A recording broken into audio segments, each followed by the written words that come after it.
Good evening. My name is Kayla White. This is Chelsea Matthews, our county assessor, and Tracy Fletcher, our county treasurer. I'm the county clerk.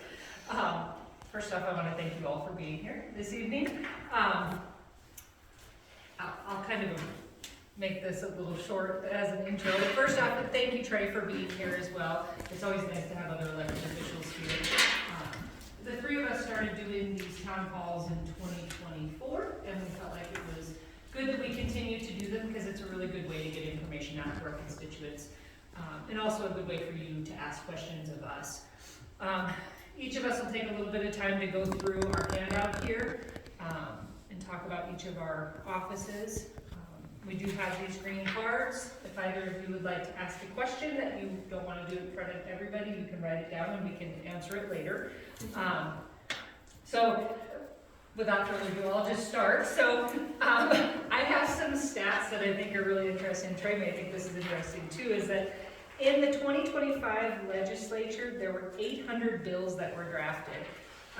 Of those, approximately 555 were filed, 171 were passed, and 384 of them failed. The county clerks, we had a pretty busy session. We tracked about 62 bills. 15 of those passed and 47 failed. And then for election bills, we had 48 election integrity bills that were filed, 8 of which were passed and 40 of those failed. So a really, really busy session, I think, for everybody. So the first 4 pages of the handout are that of bills that pertain to my office in the county clerk's office. I won't go through every single one of those unless you guys would like me to go through every single one of them. There are a lot of them. You know what, I'll just go through. So House Bill 116 is driver's license. The unauthorized alien retractions. This bill makes driver's license issued to unauthorized aliens invalid in Wyoming. So basically, if you are an unauthorized alien, you cannot have a driver's. Well, you can have a driver's license, but it will not be valid in Wyoming. House Bill 122 is senior citizen service districts. This bill changes the time frame to review the mill levy to be submitted to the voters every 4 years after the initial election. House Bill 156 is proof of voter residency, registration qualifications. This is probably the biggest, hottest topic right now, if anybody's watching the news. This will become effective July 1st of 2025, and it requires that a person be a bona fide resident of Wyoming for not less than 30 days before voting in an election. You will have to provide proof of residency and proof of U.S. citizenship when registering to vote, and you specify the documents and means necessary to provide that proof, including authorizing the Secretary of State to specify applicable documentation per rules. And there have been rules that have been filed by the Secretary of State's office, so if you go through the administrative rules, you can find a list of those, what those rules look like. They're at a public comment period right now, and then that will basically further explain the documentation that's needed for proof of residency. House Bill 165 is ranked choice voting prohibition. Basically, it just prohibits any ranked choice voting in any election in Wyoming. House Bill 228 is the prohibition on private funds for conducting elections. It says what it says. You cannot use private funds. You can only use public funds for any election expenses. There is an exemption for federal funds provided for conducting elections for the donation of certain meals provided in support of elections and for the use of private real property for purposes of polling places.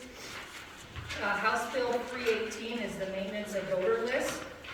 This is effective July 1st as well, and basically it works with the Secretary of State and the Department of Transportation to enter an agreement to match voter registration data with information associated with driver's licenses in order to verify information provided on applications for voter registration. It specifies that the information should be used to determine if there is any evidence of non-United States citizenship. It uses the SAVE program, which is the Systematic Alien Verification for Entitlements program, to verify that voters listed in our Wyoming voter registration system are actually U.S. citizens. And if a voter moves to another state, The bill also authorizes the Secretary of State and the county clerk to use any lawful means to investigate, and based on the investigation, the county clerk is authorized to mail a notice of intent to cancel that registration. So basically, if you're registered in another state and we get notification, we can then send notice with the intent to cancel. House Bill 337, prohibit foreign funding on ballot measures. The name says it all. You can't use any foreign funds in order to influence a statewide initiative or referendum. And it also authorizes the Secretary of State to bring civil action to enforce the provisions of this bill, and it specifies that a violation is subject to a civil penalty of up to twice the amount of any prohibited contribution or expenditure. Senate File 9 is the restoration of rights.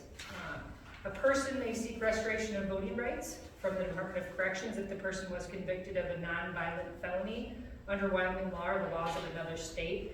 It clarifies that if a person was convicted prior to the age of 18, but would otherwise be ineligible upon turning 18, they may have their voting rights restored. And if you're convicted of a new felony, obviously your restoration would be void. Whether you get your felony in Wyoming or another state, you do have to go through that process with the Department of Corrections, especially if you have your felony in another state. You have to have your rights restored in Wyoming in order to vote in Wyoming. Senate File 33 is non-citizen driver's license and identification card. Its revisions. This doesn't go into effect until January 1st of 26, and it requires the driver's license and identification cards issued to persons who are not U.S. citizens, but who have lawful status or recognized by federal law to indicate on the actual driver's license that they are not a U.S. citizen. As of right now, it does not indicate that on the driver's license, so upon January 1st of 26, it will have that on there. Senate File 78 is the distribution of unsolicited absentee ballot request forms. In the 2024 election, I believe there were some candidates that were sending out postcards that had the application to request for an absentee ballot. Basically, this prohibits anybody other than the county clerk or the Secretary of State to send out those forms. And that's effective immediately. Senate Files 165 is the cancellation of registration notice. When we go through the purge process, right now we have to send mail, a letter to the elector. We can also now send an email as well. We still have to send the notice by mail, but we can also back that up with an email. Senate File 166 is political party formation. This amends the deadline for filing a petition to form a new political party from June 1 to May 1 in a general election year. And then it also amends the timeline for beginning that circulation of the petition from April 1st to no earlier than March 1st. Senate File 174, constitutional apportionment of legislators. This is effective immediately, but this act makes legislative findings related to the Wyoming Constitution and its requirements for the apportionment of state legislators, including requirements that legislative districts follow county lines and have at least one representative and one senator per county. It also requires Management Council to assign a legislative committee to study that topic in the interim, in the 2025 interim. House Bill 97 is property conveyances near critical infrastructure. In 2024, a bill was passed that the county clerks had to give notification when there was any land recording close to a critical infrastructure. This act basically says that we're no longer provided a list of critical infrastructure zones, that we just have to transmit all of our land recordings to, I guess, the Director of Homeland Security. We haven't done any of this yet, so it'll be interesting how this moves forward. But it's basically so that they know who is purchasing land close to critical infrastructure. I would say like close to Warren Air Force Base or places like that. Senate File 25 is electronic lien entitling system. This isn't effective until July 1st of 27. And what this is it allows for the statewide electronic lien entitling system, so we can issue titles via electronic means. So some states already have electronic titles. This would allow for Wyoming to do that. So you can, if I purchase a vehicle from somebody, I can either do electronic title or I can do a paper title. But if you are a dealer, a lender, a lien holder, or an insurance company or secured party, and obviously all the counties, we have to use that system.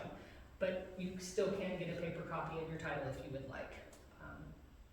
Senate File 39 is the automatic transfer of automobile title upon death. This is effective July 1st of 25, and what this does is it provides a designation of a beneficiary for the automatic transfer of an automobile title upon the death of the owner, and provides requirement limitations and exceptions for that process. YDOT, I believe, is going to come up with a form so that you can have it, basically have a TOD on your title. Right now, of course, we just have joint tenants with rights of survivorship, which is a little bit different, but it allows for you to have that option if you'd like it. House Bill 214 is local government payments, electronic payments. This bill came out of Albany County. Actually, Tracy kind of pushed this bill through, and basically what it does is it allows for us as counties to pay bills via electronic means rather than having to cut a check. Because right now statute requires us to cut a warrant for all of our payments. This would allow us to do it by electronic means. So those are all the bills that pertain to my office. Some of the highlights that I had in my office over the last couple of years since I've been elected is we've digitized all of our land records and our commissioner minutes. The land records Jackie started it back in 2019.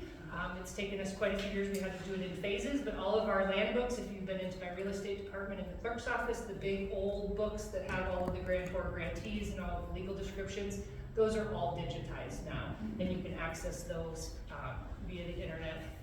Doc alerts for... Quick question on how far back do they go?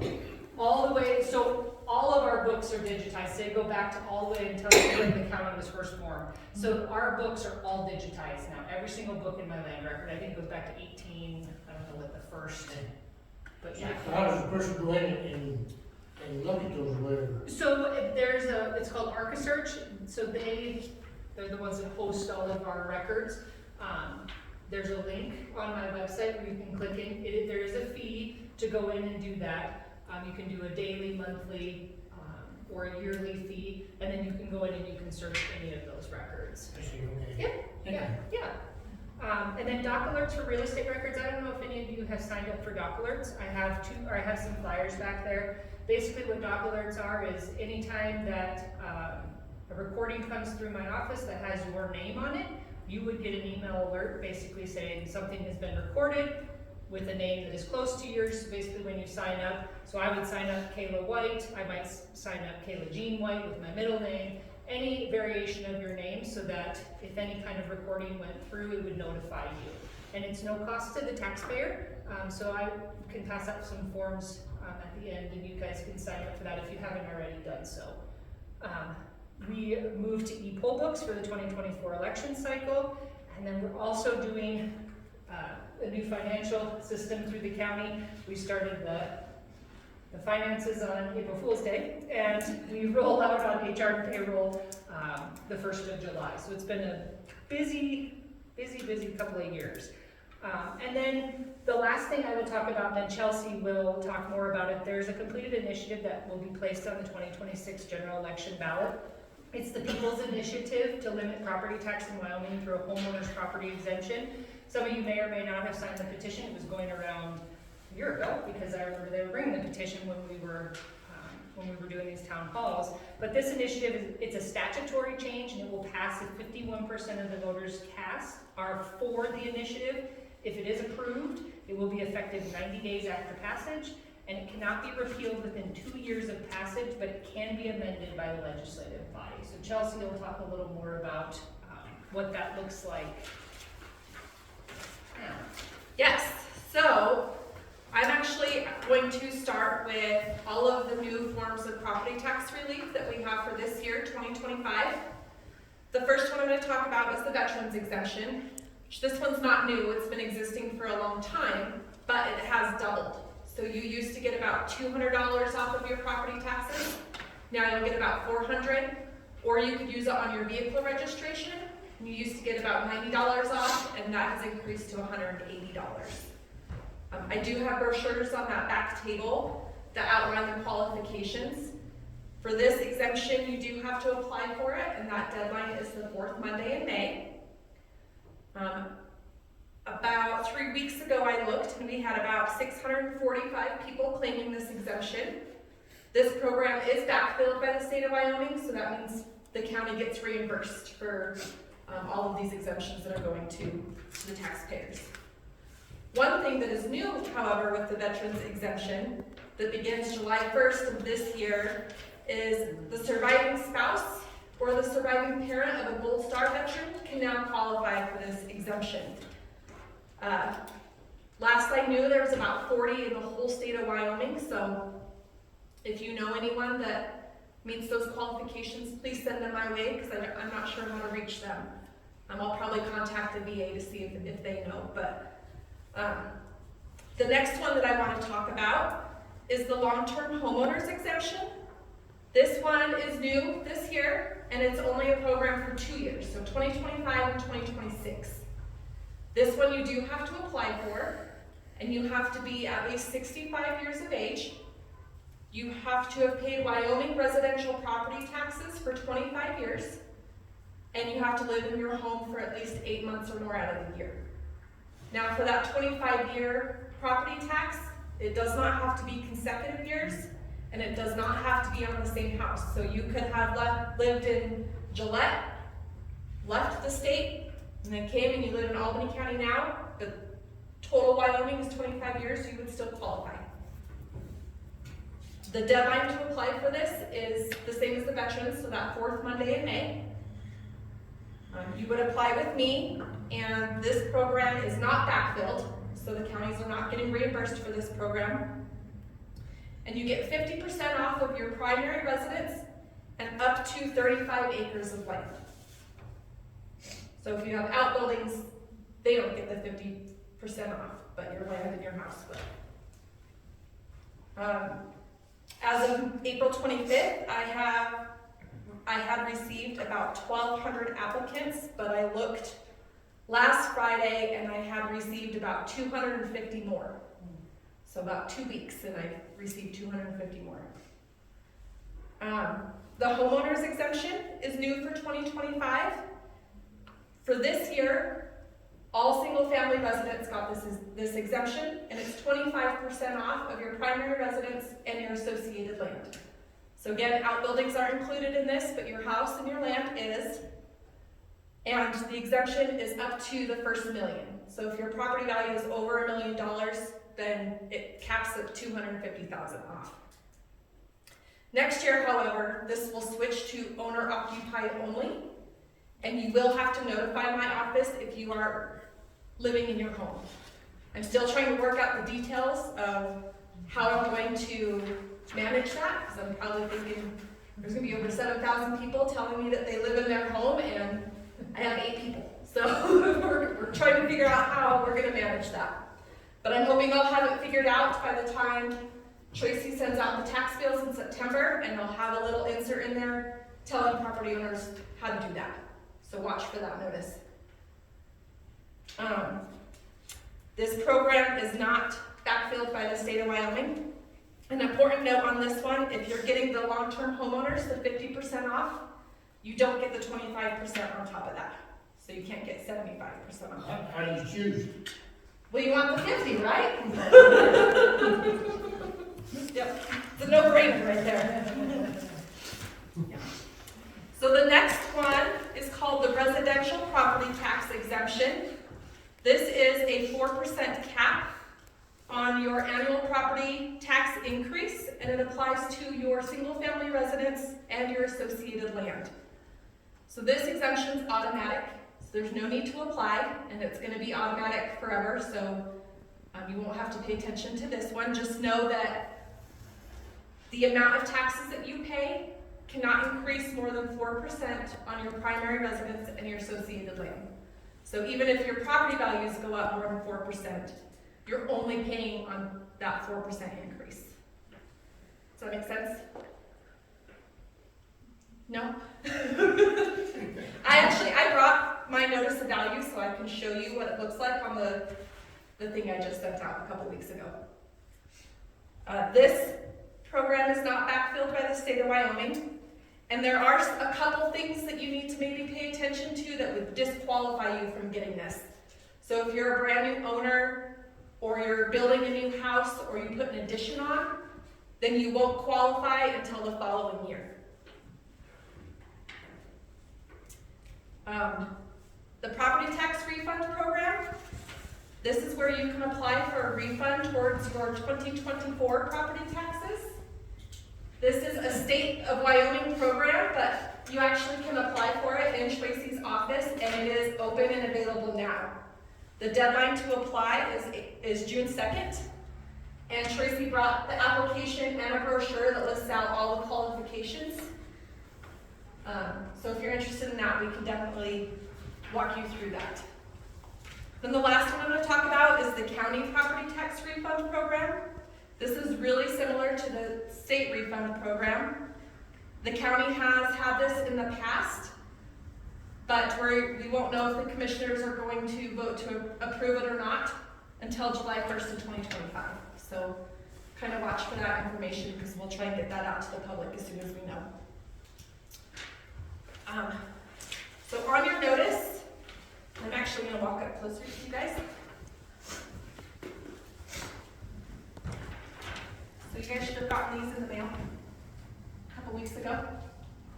So on here, it'll tell you what your last year's value was and the taxes that you paid. And then it'll tell you this year's value and the estimated taxes. But now on the bottom, it'll tell you the exemptions that you're receiving, the estimated savings, and then it'll deduct what you're saving from your total tax amount and tell you your new amount at the very bottom. So if you guys have questions about these, come see me or call me. Appeals ends May 23rd, so I can't make any changes or anything after that, but I can't until that May 23rd deadline.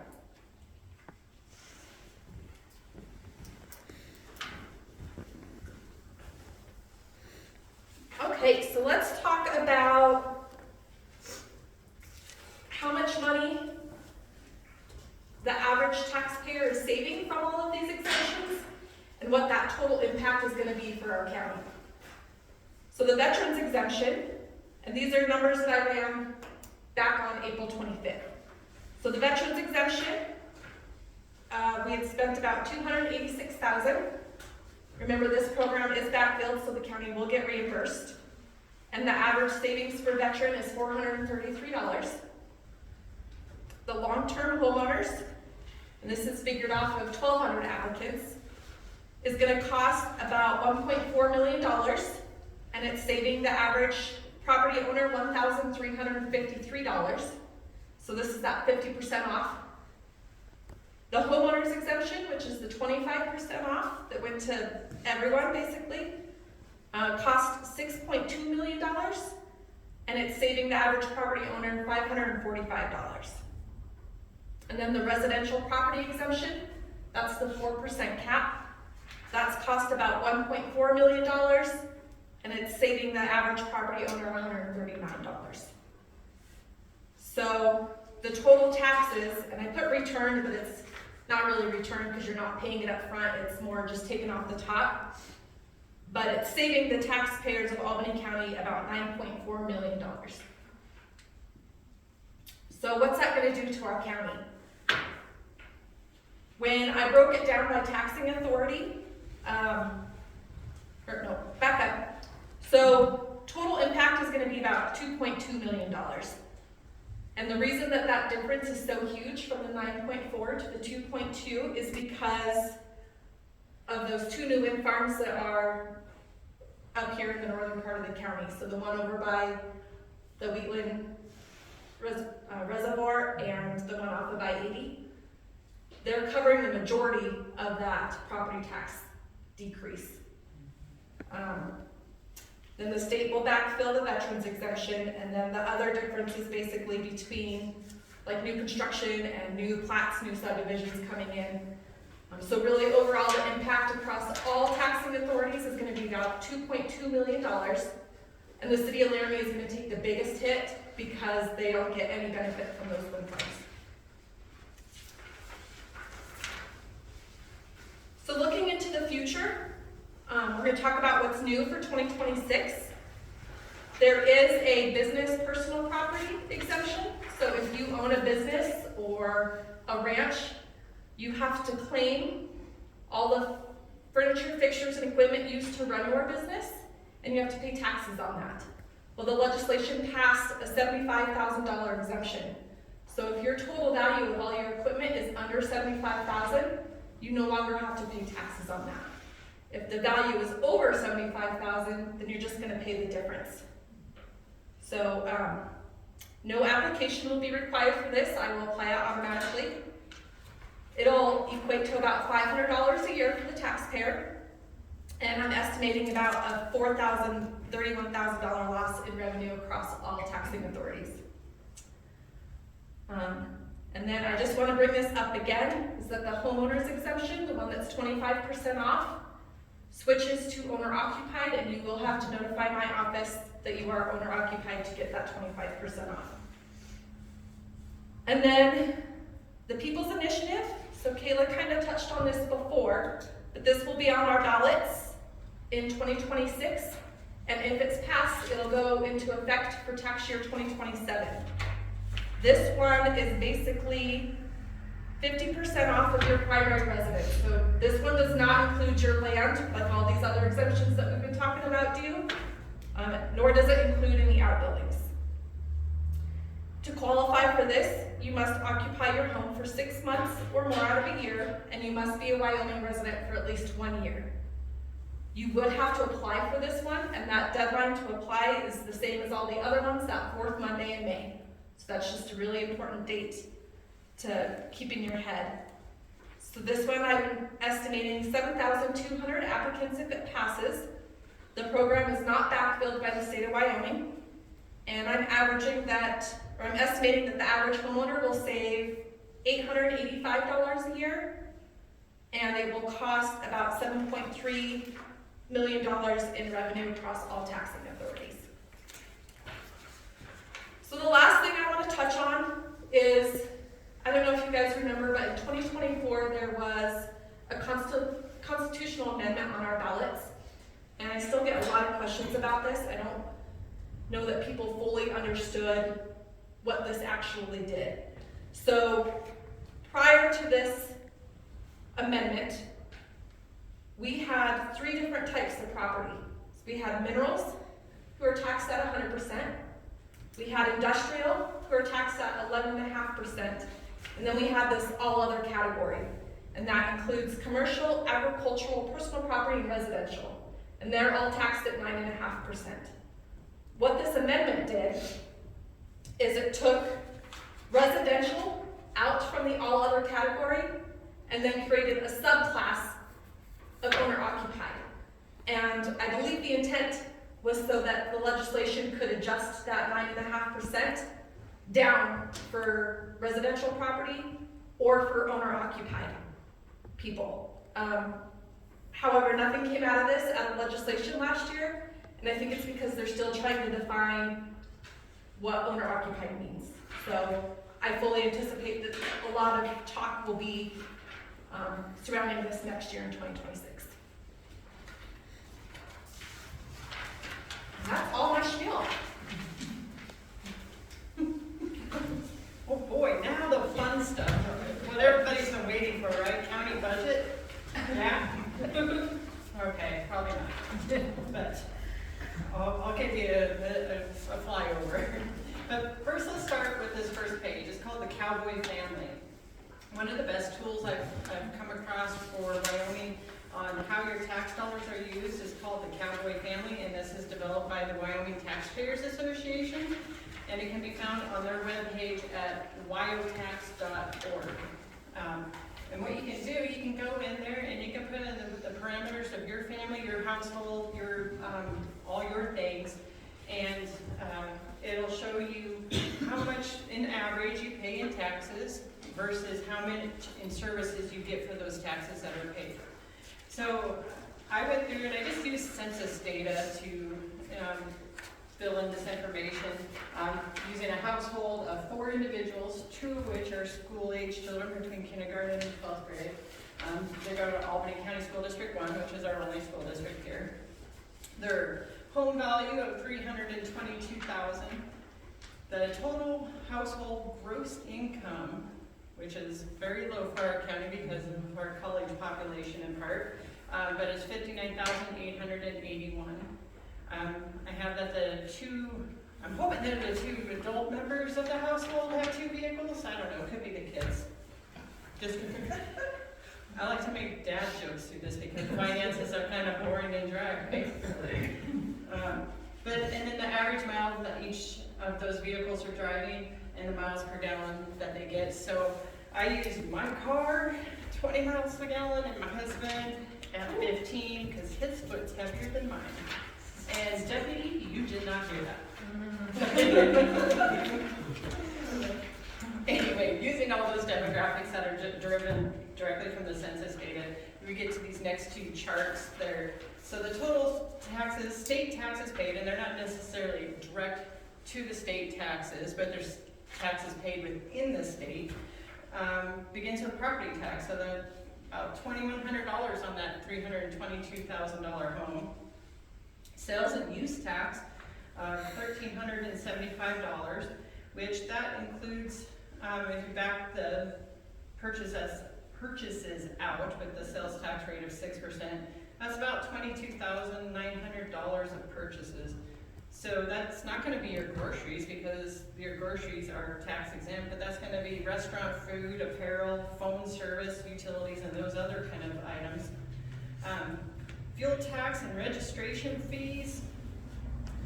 I don't think they quite got this marked right on this one, maybe for the fuel tax, but $782 to license two vehicles in the state of Wyoming is, unless they're like 1969 Plymouth something or another, the factory price of $3,000, they're paying a little more in registration fees. I think we all know that a brand new pickup is considerably more than that. The next is excise taxes. It calculates an average of about $37, and those excise taxes can include things like alcohol and tobacco. So that leads to total taxes of a little over $4,300. So the services received include those two kids that are school-aged, $33,000 in education costs. That's, your teachers, your materials, the books, all the things, keeping the lights on in the schools and everything like that. There's state services they receive, which are about $14,000. So state services can be things from the Department of Health, the Attorney General, the Governor and his staff and salary, Department of Corrections. I could go on and on. YDOT is not a tax. They're not in the general fund of the state, so YDOT is paid through fees, driver's license fees, the state fee on your motor vehicle registration, and some of the other things. Let's see, special districts. We have our special districts, so the conservation district, the hospital, recreation, the fire district, city and town services. There's the city fire, parks, planning, county services. We got law enforcement, different other things the county has. We also have fire warden. I'm looking at these guys. Us, you get us. We come here and do these fun things. And so those services are about $57,000. That's a lot of money for the $4,300 that they just spent. Granted, these are all averages. I invite you to go out to their website though and plug in your numbers and see what it kind of looks like. Keeping in mind those registration fees, I think are pretty low, so that could be more. But based on tax district 150, which is the city of Laramie, that's our biggest tax district value-wise. This is how the money is kind of distributed and who gets the biggest share. It's the schools. The schools get the biggest share. The county general fund, which also includes the library and the fairgrounds, we're a fairly good sized chunk. The only state property tax money that the state receives is for the state school foundation. The state otherwise does not receive a single dime of property tax money. You can see the city of Laramie gets money. Since we're here in Rock River, the Rock River gets 8 mills in this tax district.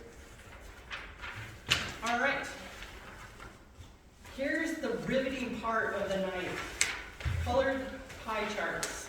My favorite.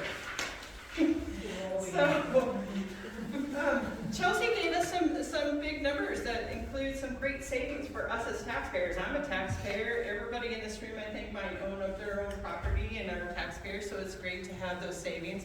But it could come at a cost to each of us. So what I've done is just wanted to give everybody information on the county general fund and how it would affect us. We do have a county commissioner here tonight, and you can also let him know, like, yeah, I'd rather see the fire warden cut than the sheriff's office, or I'd rather see, I'm not gonna use Chelsea's office because she's got all those applications. This just sounds terrible to people, doesn't it? That sounds like everybody's standing in line for days and days. But you guys are used to the lines in my office, right, for motor vehicle at the end of the month? Anyway, so you can see the largest portion of what the county general fund is paying for is the sheriff's office. This also includes the detention center. So it takes money for the sheriff's office to control those 4,200 square miles of space we have here. Even if there's nobody living there, if it's just antelope, somebody probably hit an antelope and just called that guy over there, right? But that's just kind of a guideline of where money gets divvied up through the different departments within the county. Next, the county, we are service driven. So most everything you get from the county is a service. You're not, other than license plates, you're not walking out of our offices with, a bag of groceries or, new clothes or anything like that. You're getting a service from us. And those services are run by people. So you can see on this next page that 72% of our budget is people. It takes money to fund deputies to look so excited back there. Like, hey man, this is great. No.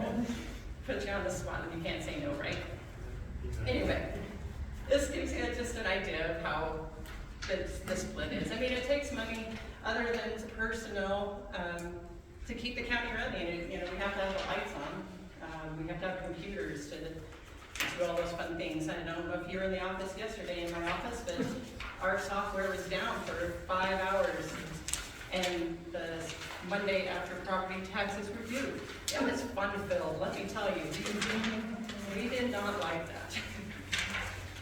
But this next page is just another kind of graphical representation of how the money is spent. So the majority of the county's money does go towards general government. General government includes my office, all three of our offices, the county commissioners, and various administrative functions of county government.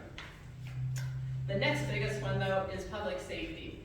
That does include the sheriff's office, the attorney's office, the coroner, and the fire warden. Those are the people that are out there keeping us all safe from various different things, bad people, fires, whatever. But and then public works, of course, that's our road and bridge that are out there grading the roads. So this page, with those numbers that Chelsea gave us, here's what we're kind of looking at the cost to the county general fund. We were looking at having to cut about $603,000 from our county general fund budget because of the property tax shortfall, or not necessarily shortfall, less income received. What that means is, in the third column, it has that percentage. So I'm going to pick on the sheriff's office because they're the biggest number on the page. They are 26% of our county general fund budget. That does not mean they have to cut 26% of their budget. That means they're cutting 26% of the 600,000, which is about 154,000. And this is more of a guideline. Budget time, we have to give the commissioners kind of an idea of where we are, what we need to cut, and give them some ideas of where we could cut. This is a guideline for them just to say, okay, treasurer's office, you need to cut $25,000.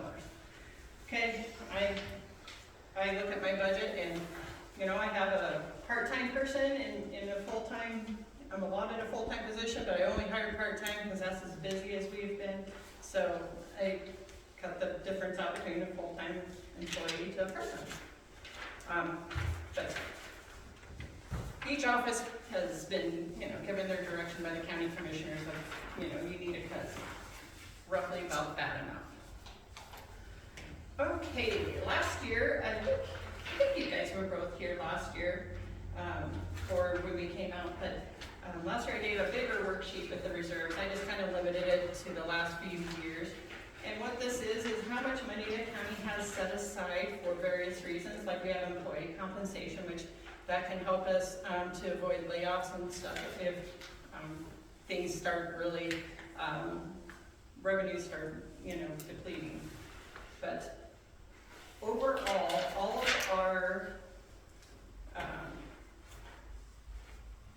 of our expenditures over a period of time, because we also have grants. None of these numbers included all of our grant-funded positions or our grant-funded services or other opportunities that we fund with grants. These 15 million that we have in reserves really only covers 6 months of expenditures. So if something, and I keep saying I'm never going to say it, but if something went really south and we had no money, we have 6 months that we can try to get back on our feet. But it's more than we had. When I first started with the county 22 years ago, I think we had $100,000, which that I don't even think would pay our fuel bill for 5 months now. Because we all know what diesel and gas costs these days too. But all right, the last thing is we're getting very close to having fully collected on the 2018 specific purpose tax, which was on the ballot in 2018. And you can see kind of the historical projects that we've done. We needed some new sheriff's vehicles and equipment. Road and Bridge needed some equipment, and they are still collecting money towards road improvements that will be done here in the future. The library needed some renovations and various things. You can read all those things, but what we have decided to do on our own, without commissioners telling us to do anything, is we kind of put together like a really short survey. Like, would you be interested in supporting another specific purpose tax in the future? It's not a new tax, it's the same, 6 penny that we're paying now. Would you be interested in a new county facility? And then if you have any other thoughts or any suggestions for our projects or things that you would like to see, because sometimes, we're in the beautiful courthouse, and sometimes we're just thinking, we're crammed in here, tighter than, sardines in a can. I don't know if you've seen that we're getting that new plate series, but we have boxes all over my office, which makes it really unattractive. Yeah, love the plate, hate the plate, there's no in between on that new plate. But sometimes it's hard to see what other projects the county might need, and so that's why we wanted to hear from you guys. What do you guys want to see the county do? And, or, no, I don't want to support that. Hey, we're in for that too. Whatever you guys want. I think too, to dovetail off that, Rock River does benefit off of the specific purpose tax as well, actually, because you guys are in town. The town of Rock River, the city of Laramie, and the county all have to come together to collectively sign a resolution stating that this is what we want on the ballot. So there have been projects done in Rock River too. I know there's been some water projects. Then I'm not sure what else has been. Yeah, but Rock River does benefit from it as well, which is great. So yeah. So with that, we will happily field any questions. On your budget bill for each candidate, is that included their health care for the employees? Yes, so if you look at, on this page here, where it has the second line down, it says general accounts. It has a budget of 3.7 million. That's not just employee benefits. That's a piece of that, but that also includes, the diesel and gasoline for the vehicles, the utilities, our auditor contract.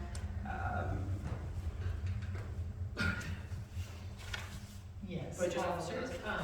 Are you talking about the general All the- budget? Like all the the general accounts. LGLT, like all of our insurance. Yeah, all our insurance for Property, vehicles, liability. property. So all those overhead operational costs, those are all included in that 3.7 million. Another question on, I don't know if it's property tax or whatever, but if, in some of these, trailer parks around town, whatever, we've got people come in with $80,000 to $100,000 motorhomes, campers or whatever, they pay no taxes, their vehicles are not licensed in Wyoming, and they receive all the benefits. So if they are not licensed in Wyoming and they are, like, setting up in a trailer park, is that what you're saying? Right. They need to be licensed in Wyoming because they're obviously working here and residing here, which makes them a resident.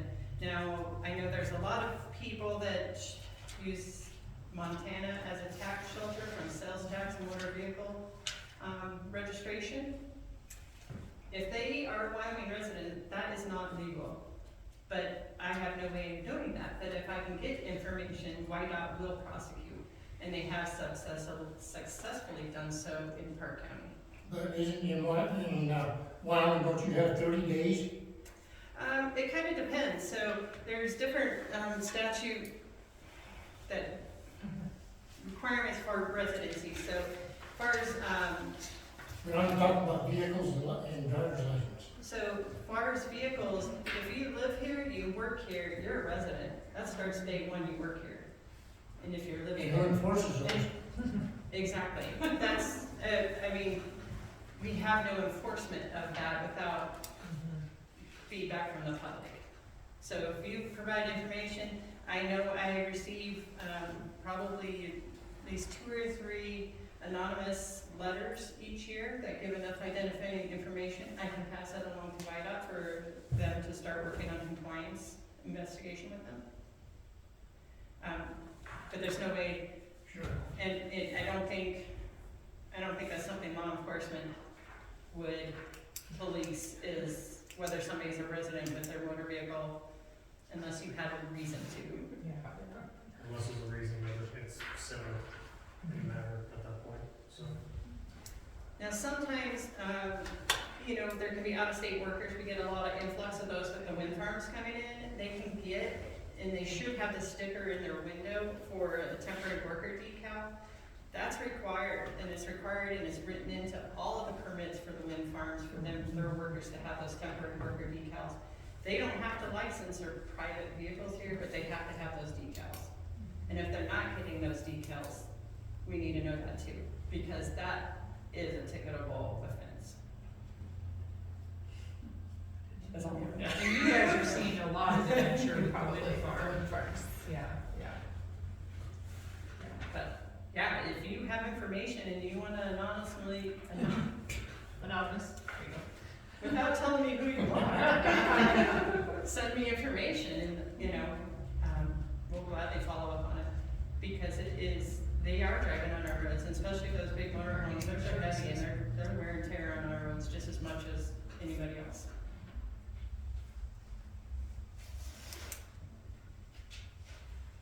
So Tracy, could you talk about what happens if the county continues with the property tax relief program? That's not included in the 600,000, is that correct? Now, what additional money would that be if we continued on with the people who need a helping hand, people living on the margins?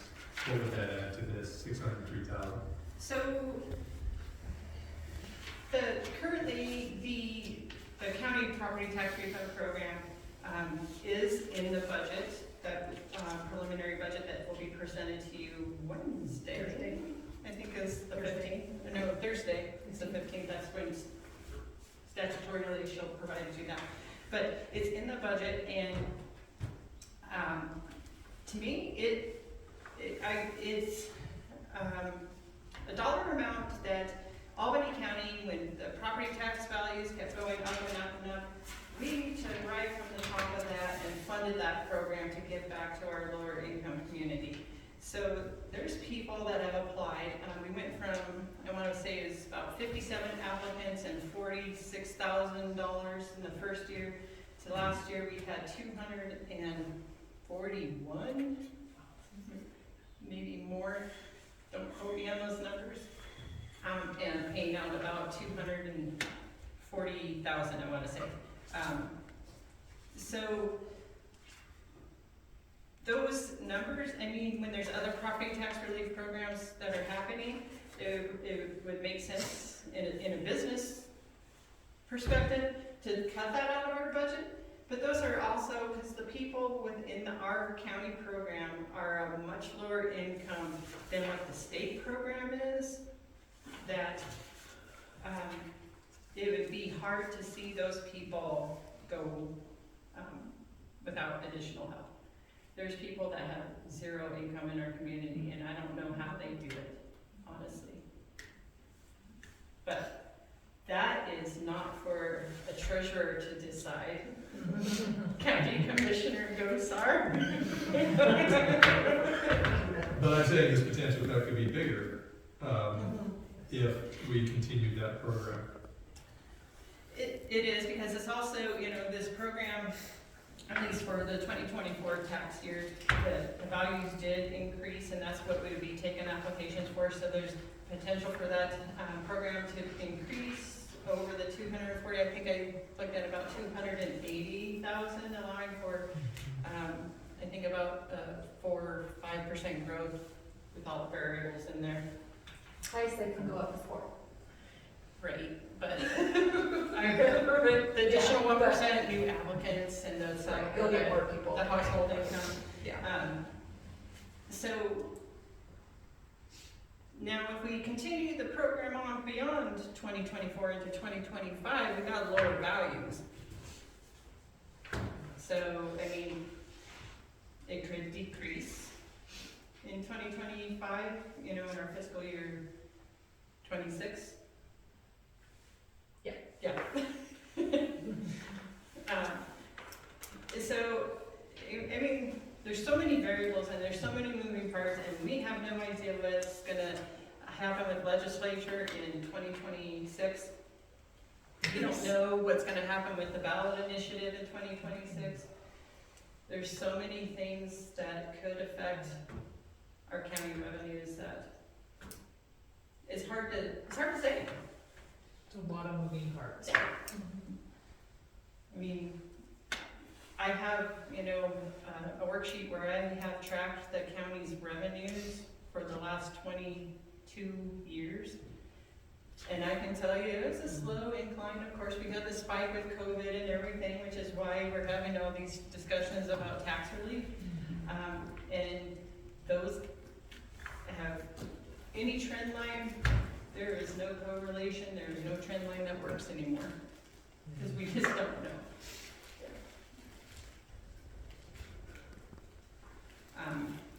Just to kind of expand on another thing is, the WCCA does help us provide with good numbers for budgeting and revenues, on the various state incomes, like the portion of the state sales tax that we get back into our county, wind tax, diesel, gasoline tax, some of those things that are harder for us, but they have a better line or intuition into those. But if we also are not allowed in future years to have associations, then that leaves, county governments kind of on their own to figure it all out. There's a lot of different legislature out there that it's hard to track one way or the other with everything. Agreed, and we have seen some scary figures from the WCCA with regard to payment of lieu of taxes. So in regard to owning federal property owned in the state county of Albany is paid for payment in lieu of taxes. That's about 1.9. We're seeing projections of 1.3 going forward if that. Direct aid being cut significantly. These are all programs that help us fund our budget. And I think if you look at your summary of reserves, a good 9 million, 8 million of it was put in to reserve accounts since 2020. And that can be directly attributable to a lot of the federal money that was incoming, where we, as a county, were able to divert, some expenditures through the ARPA funding and set aside money, knowing that there's probably gonna be a rainy day coming. As if you probably remember last week's commissioners meeting, we received funding for secure rural schools, and that is the final payment we will ever get for that, which helps rural roads and secures rural schools things. So it's just, split between the schools and roads, and that money is no longer. So, And it's- then just to get a plug for the specific purpose tax, that's taxes that people not only live in the county, but people who come and visit. So those people who come to home football games, or basketball games, or volleyball games, or to see graduation, high school, college, those people are helping fund entities in our communities. Yeah. So may I ask a question about, so the specific purpose tax, is it physical improvement projects only that qualify? Yeah, capital improvement projects. It can't be for any kind of operational or personnel costs. Okay. And it's gotta be fairly specific. I don't know if you remember in 2018, the city of Laramie's ballot, that they had every street listed just to cover. Two-page ballot. Yeah. So I had talked to the mayor here, last year, and one of the projects she mentioned was maybe a need for a camera on Highway 37, Highway 30, so that residents here could check road conditions if they were deciding, do I go, not to go into town, and maybe something at Lookout. So that just kind of popped into my head about a physical camera that could tie into the whiteout system so that you're checking road conditions and everything. You're gonna be safe coming and going between Rock River and Laramie. Because there's a lot of commuters. Yeah. I think that's a good one. It would, With that, it would fall, it would, I Yeah. would think, because it's infrastructure, it's not.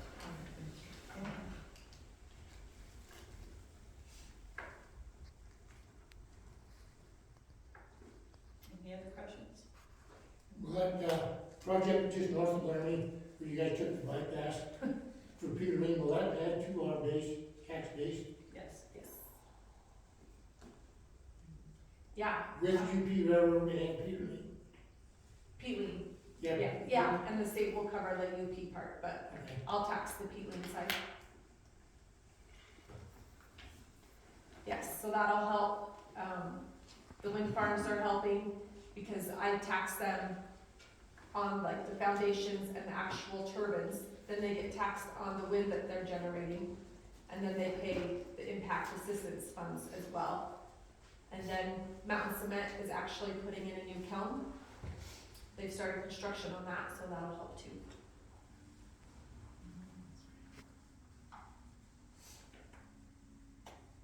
Do you have any questions, Deputy? You're an expert on county finances and property tax law to spread the word back home? Yeah. I'm for sure that at the office. Well, I think just my final statement on it is, when I arrived in 2018, there was no reserve account for county employee salaries. So every year they made less money due to inflation.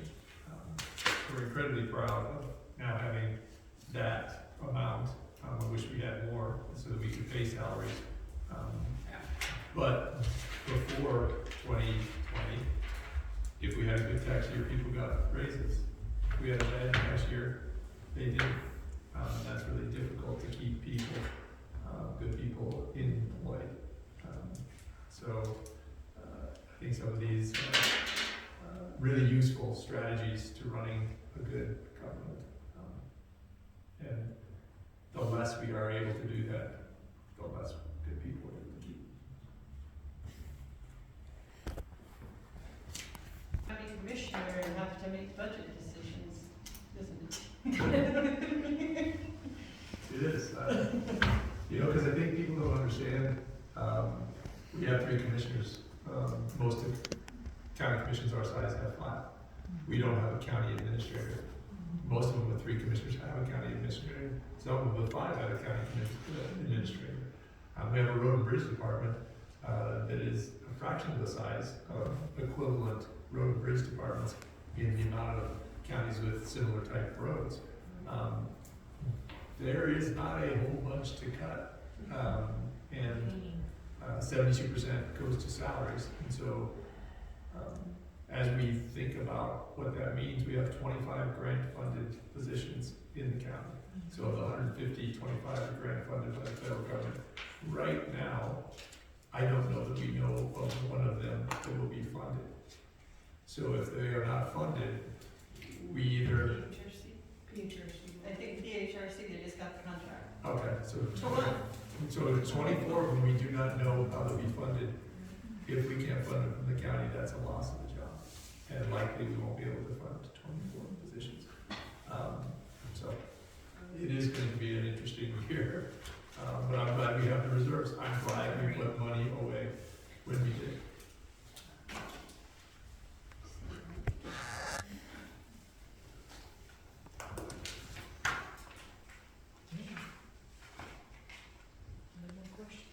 All right, so that concludes the regular meeting, but now we're going to sing karaoke.